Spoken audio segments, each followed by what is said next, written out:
Begitu saya fokus untuk selamatkan tangan saya melihat jamaah sudah mulai hajar dan memukul pelaku, dan saya jujur saja merasa kasihan, langsung turun dari panggung untuk selamatkan dia.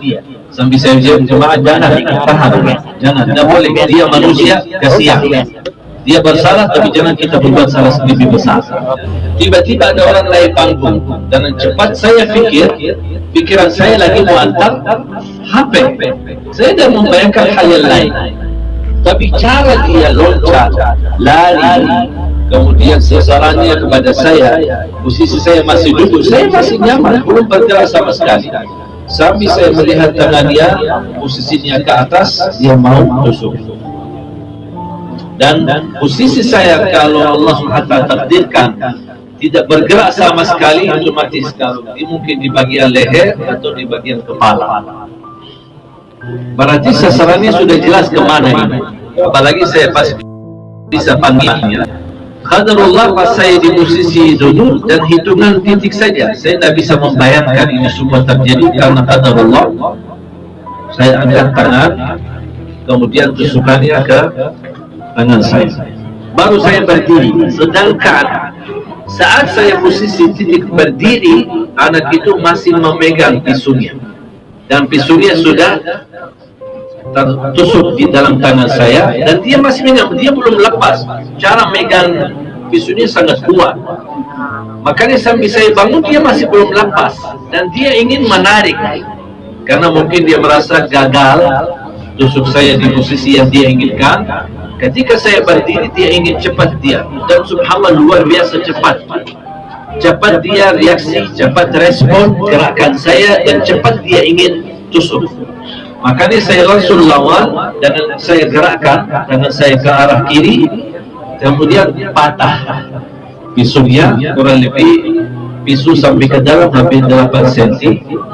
Kemudian saya tidak sadar pisunya patah, tapi yang saya sadar begitu saya melawan dia jatuh, kemudian masih saya melihat di tangannya, tapi saya belum melihat dia ini.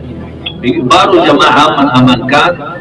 Ketika saya melihat ke tangan saya sudah berdarah, saya kaget. Baru saya melihat bekas pisunya masih ada ke dalam. Kemudian saya dengan ucapkan Bismillah, Alhamdulillah, Inna lillahi wa inna ilaihi raji'un, saya lepas pakai tangan kiri. Saya lepas, saya keluarkan, kemudian saya jatuhkan. Langsung diamankan oleh jamaah menjadi barang bukti.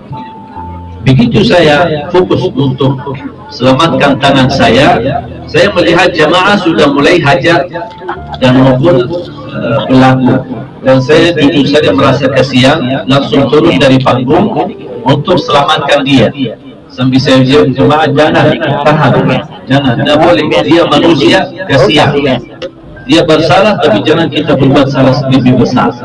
Dan saya membela dia, dan alhamdulillah sampai ada seorang jemaah rasanya kayak marah lah gitu, dia malah tusuk, malah yang bela dia gitu, mau selamatkan. Ini memang tugas kita, dan akhlak yang mulia teruji ketika di dalam ujian. Kalau lagi senang-senang aman-aman, bukan ujian akhlak mulia, tapi ketika kena musibah, apalagi menghadapi musuh, disinilah terlihat bagaimana kunci kemuliaan akhlak kita. Apakah kita bisa lurus atau gagal? Allah berikan ketenangan, bukan karena saya hebat, bukan saya punya kelebihan apa-apa, tapi Allah berikan ketenangan di hati. Dan selalu saya jaga wirid baca suratul Baqarah setiap hari, tidak putus-putus. Dan salah satu yang saya yakini, perlindungan yang terjadi di saya hari itu adalah karena keberkahan suratul Baqarah, dan itu yang diajarkan oleh Rasulullah SAW. Begitu sudah diamankan, dan kemudian di saat mau ditarik, sambil saya lihat ada seorang jamaah, cara menarik pelaku ini mohon maaf kurang sopan, seperti karung. Akhirnya saya bilang jangan, tolong angkat, berdirikan, berdiri, baru diamankan di posisi ruang masjid sambil menunggu aparat